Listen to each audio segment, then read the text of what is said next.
¿Cómo están? Te saluda Alexis J de finanzasparalistos.com. Te recuerdo que estamos viendo la serie de invertir en ETF desde cero de nuestra página web finanzasparalistos.com. Ya hemos visto qué hay que saber de los ETF, por qué se caracterizan o qué características tienen los ETF. Y ahora vamos a ver esta parte de los ETF que le he titulado ¿Cómo ganar con ETFs cuando la bolsa baja? Aunque lo que realmente veremos aquí son las tipologías de ETFs que nos podemos encontrar a la hora de invertir en ellos, ¿no? Entonces, ¿qué ETFs nos vamos a encontrar? Pues vamos a encontrar tres tipos básicamente. Por supuesto, la tipología del ETF depende también del activo en el que el fondo invierta. Y aparte de eso, pues en función de el sentido que le demos al precio, podemos distinguir estos ETFs que vamos a comentar hoy. Son los ETFs que replican o siguen la evolución de un mercado. Es decir, en estos ETFs, digamos que la naturalidad o lo propio es que uno invierta pensando en que algo va a subir. Pero no tiene por qué ser así. O sea, yo puedo invertir en algo donde sé o intuyo que el precio va a bajar. Y tú dices, bueno, ¿cómo puede ser eso, Alex? Y bueno, pues existen fórmulas. Y con los ETFs lo podemos hacer a través de los ETFs inversos. Y por último vamos a ver lo que son los ETFs apalancados.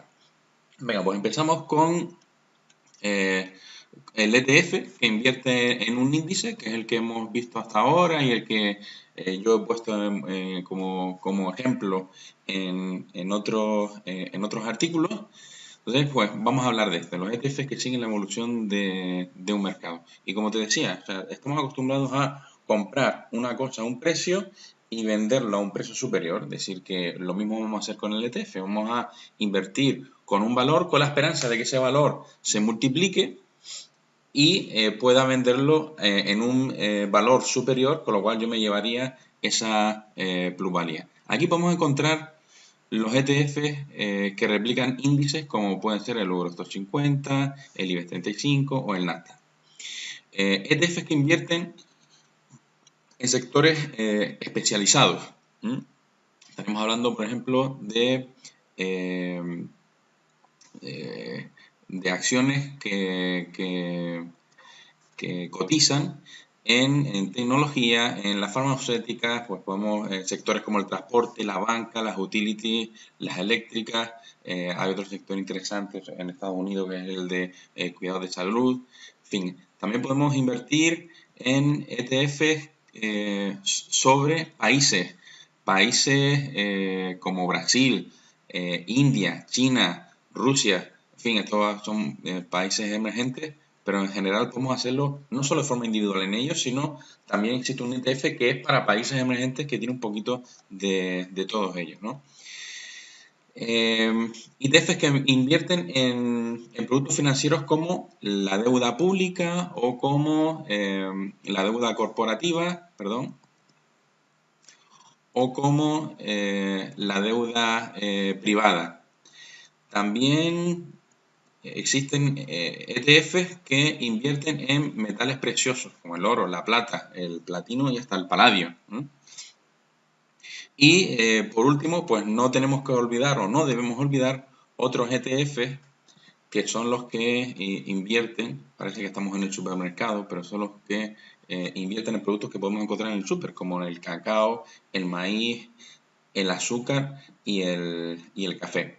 Como ves, la variedad de ETFs es muy grande. Seguro que hay un ETF con el que más te identificas, porque la verdad hay ETFs para aburrir y los hay para todos los gustos. Me refiero con ello a que los hay para todos los inversores y para todos los perfiles de riesgo de cada inversor. Por eso a mí me gusta mucho este producto y creo que lo he comentado en reiteradas ocasiones. Vamos a ver un ejemplo de cómo evoluciona la cotización del ETF. Primero voy a introducir un un concepto que es el concepto del subyacente. Es decir, el subyacente es el activo en el que realmente está invirtiendo el fondo. O sea, yo invierto, a ver si lo puedo representar por aquí. O sea, yo invierto en el fondo, en este fondo, pero este fondo invierte en este activo, invierte en este activo, invierte en este activo. O sea, estos de aquí serían los activos subyacentes y yo estoy invirtiendo en este de aquí. ¿Vale? Yo invierto en este de aquí y estos son los subyacentes, el activo subyacente. Entonces, vamos a ver un ejemplo. Fijémonos aquí. Fijémonos en este cuadrito.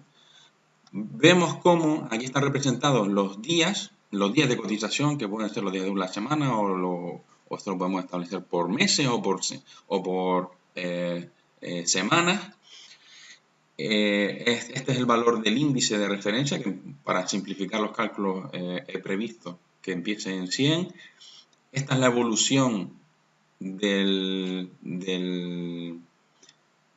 índice, o sea, la variación que va teniendo cada día, y este va a ser el resultado de esta evolución diaria. Es decir, si el primer día el índice pasa de 100 a 107, eso es un incremento del 7%, con lo cual mi resultado es de 7, resultado positivo de 7.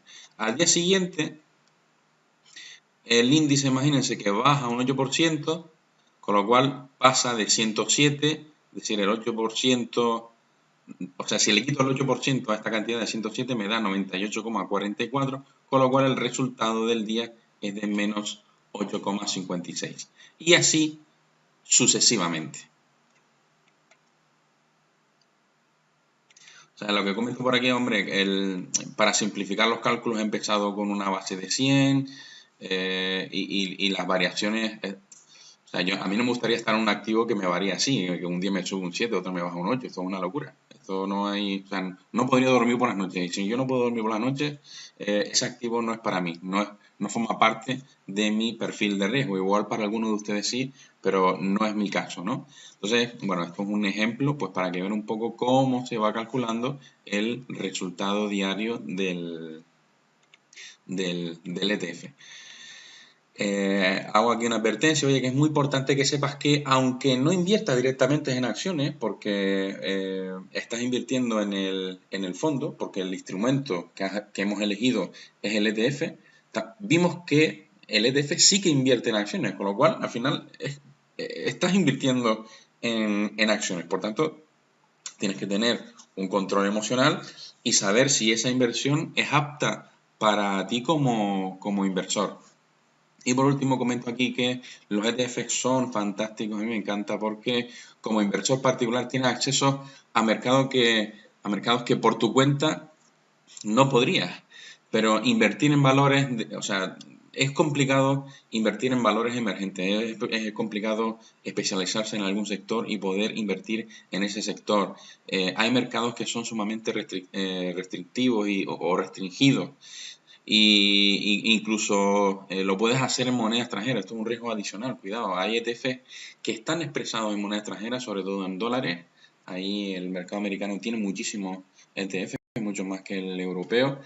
Y claro, si inviertas en un mercado, en un ETF, donde su base es el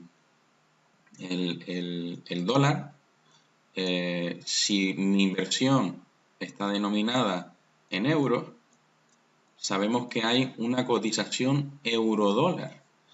Entonces, hay que tener en cuenta dos cosas. Una, tienes que tener en cuenta la variación del subyacente, es decir, de cómo varíe ese activo subyacente. Y dos, parezco un niño pequeño, tienes que tener en cuenta la variación de la moneda.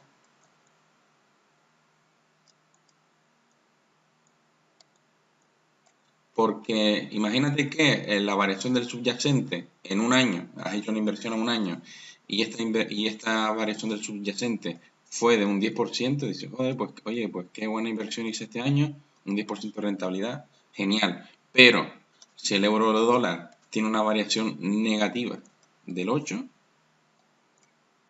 oye, pues que este 8 te ha comido gran parte del el 80% de esta rentabilidad tan buena que has cosechado. Entonces, mi recomendación es o hacer una cobertura con divisa, que ya explicaré cómo se hace, o invertir directamente en ETF, en los ETFs de tu moneda. Si cobras en euros, invierte en ETFs en euros, y si cobras en dólares, pues invierte en ETF denominados en dólares.